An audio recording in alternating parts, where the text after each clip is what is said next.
Hello friends, ഞാൻ പറഞ്ഞില്ലേ വാവിന് മാത്രം ഉണ്ടാക്കുന്ന കടലക്ക പായസം. ആ ഒരു വീഡിയോ നമുക്കൊന്ന് കണ്ടാലോ. അങ്ങനെ നമ്മൾ കറി വെക്കാൻ ഉപയോഗിക്കുന്ന കടലയുണ്ടല്ലോ, അത് പായസത്തിനായിട്ട് തൊലി കളഞ്ഞ കടല കിട്ടും. അത് കുക്കറിലിട്ട് വേവിച്ച് ഒറ്റ വെള്ളം മാത്രമേ ഞാൻ ഇട്ടിട്ടുള്ളൂ. കുറേ ഒരു നേന്ത്രപ്പഴം മുറിച്ച് വെച്ചതിന് ശേഷം ആ വെള്ളം അരിച്ച് ആ വെന്ത കടലിലേക്ക് ഒഴിച്ച് കുറച്ച് അരിപ്പൊടി എടുത്ത് തേങ്ങാപ്പാലിലൊന്ന് ചാലിച്ച് അതൊന്ന് കട്ടയില്ലാതെ ഇളക്കിയതിന് ശേഷം ആ പായസത്തിലോട്ട് ഒഴിക്കുക. ആവിൽ വെച്ചു കൊടുക്കുന്നതായതുകൊണ്ട് പായസം നമ്മൾ വളരെ ക്വാണ്ടിറ്റി കുറച്ചേ വെക്കുന്നത്, അതുകൊണ്ട് ഒറ്റ വെള്ളം ഞാൻ എടുത്തത് കേട്ടോ. ഇത് നമുക്ക് പഞ്ചസാര ഇട്ടിട്ടും ഉണ്ടാക്കാം. ഈ അരിപ്പൊടി കലക്കിയ മിശ്രിതം ഞാൻ പത്തിരിപ്പൊടി എടുത്തേട്ടാ. നമുക്ക് സാധാരണ പുട്ടിന്റെ പൊടി എടുത്താലും കുഴപ്പമൊന്നുമില്ല, മൈദപ്പൊടി എടുക്കുന്നവരും ഉണ്ട്. ഈ മിശ്രിതം ഒഴിച്ചു കഴിഞ്ഞാൽ എൻ്റെ മക്കളെ പിന്നെ അവിടുന്ന് മാറാൻ വേണ്ടി പാടില്ല.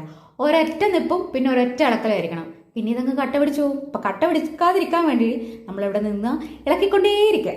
ഏകദേശം പായസം ഒന്ന് കുറുകി വരുന്ന സമയത്ത് നമുക്ക് ആ മാറ്റി വെച്ചിരിക്കുന്ന തേങ്ങാപ്പാൽ ഒഴിച്ച് പഞ്ചസാരയും ഏലക്കായും കുത്തിയതും കൂടി അതിലേക്ക് ഇട്ടിട്ട് നമ്മൾ മുറിച്ച് വെച്ച പഴം ഉണ്ടല്ലോ അതൊന്ന് നെയ്യിൽ വാട്ടിയിട്ട് വേണം അതിലേക്ക് ഇടാൻ.